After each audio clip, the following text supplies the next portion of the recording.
Hey everyone, welcome back. In this video, I'll show you how to reset your AIB Mobile Banking password or PAC.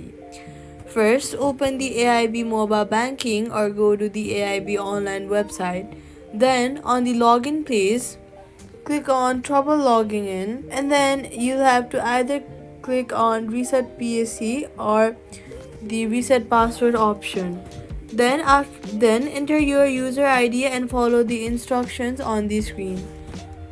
You may need to verify your identity using a security code sent to your registered phone number.